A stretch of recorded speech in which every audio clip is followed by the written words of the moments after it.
Pocharam municipal పరిధిలోని ఇస్మాయిల్ ఖాన్ గూడ రెవెన్యూకు సంబంధించిన సర్వే నంబర్ 71 మరియు 75కు ఆనుకుని ఉన్న మిగులుగుడు భూమిని స్థానికులైన సర్వే నంబర్ 71, 75లో ఉన్న భూమి యజమానులు 28 కుంటల మిగుడు భూమిని కబ్జా చేసినట్టు తేలడంతో దానిపై కలెక్టర్ కు ఫిర్యాదు చేయడంతో ఆ భూమిని ఏడీ సహాయంతో సర్వే జరిపించి వారి నుంచి 28 కుంటల భూమిని విడిపించడం జరిగిందని, మరలా ఎవరో ఆ భూమిని కబ్జా చేయకుండా ప్రస్తుతానికి దాని చుట్టూ ఫెన్సింగ్ వేయడం జరిగిందని, ఇప్పుడు దాని చుట్టూ ఉన్న ప్రహరీ గోడ నిర్మించడానికి అధికారులతో మాట్లాడడం జరిగిందని, ప్రభుత్వ అధికారులు కూడా దానికి అంగీకరించి దాని చుట్టూ ప్రహరీ గోడ నిర్మాణం కొరకై అధికారులు ఒప్పుకున్నారన్నారు. ప్రజలు ఊహించినట్లు ఆ భూమిలో శ్మశాన వాటిక నిర్మిస్తారేమో అని అపోహపడుతున్నారు. ఆ భూమిలో ఎటువంటి శ్మశాన వాటిక కానీ వేరే ఏ విధమైన దానికి ఉపయోగించడానికి కాదని, ఆ భూమిని చుట్టుపక్కల ఉన్నవారు కబ్జా చేయకుండా ఉండడానికి మాత్రమే దాని చుట్టూ ఫెన్సింగ్ వేయడం జరిగిందన్నారు.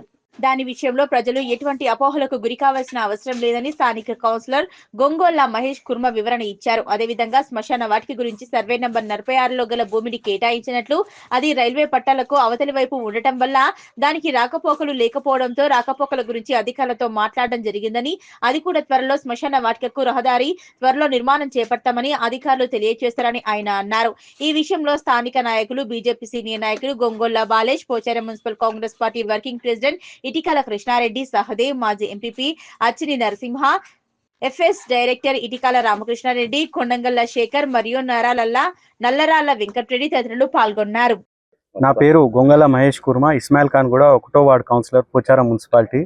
గతంలో మా ఇస్మాయిల్ ఖాన్ గూడెంలో 2015లో ఒక డాక్యుమెంట్ 3 ఎకరాల 5 గుంటలు కొని 3 ఎకరాల 35 గుంటలు లేఅవుట్ చేసింది వాస్తవం.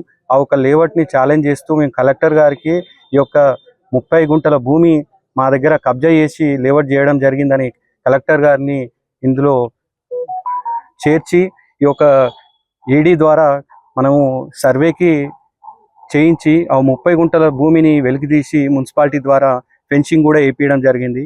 అదే స్థానంలో కబ్జా అవుతుంది కాబట్టి అదే స్థానంలో ఈరోజు కాంపౌండ్ వాళ్ళు మున్సిపాలిటీ ద్వారా కట్టియాలని కోరడం జరిగింది. ఇలా పక్క కాలనీ వాళ్ళు భ్రమతో అక్కడ ఏదో గ్రేవ్ యార్డ్ చేస్తారని చెప్పి భ్రమతో ఎన్నో అపోహలకు గురై నన్ను బదలాం చేయడం జరుగుతుంది.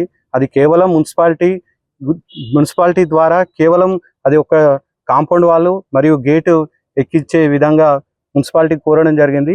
మున్సిపాలిటీ వాళ్ళు ఆ ఒక పని తొందరనే పూర్తి చేస్తారని తెలియజేస్తూ ధన్యవాదాలు.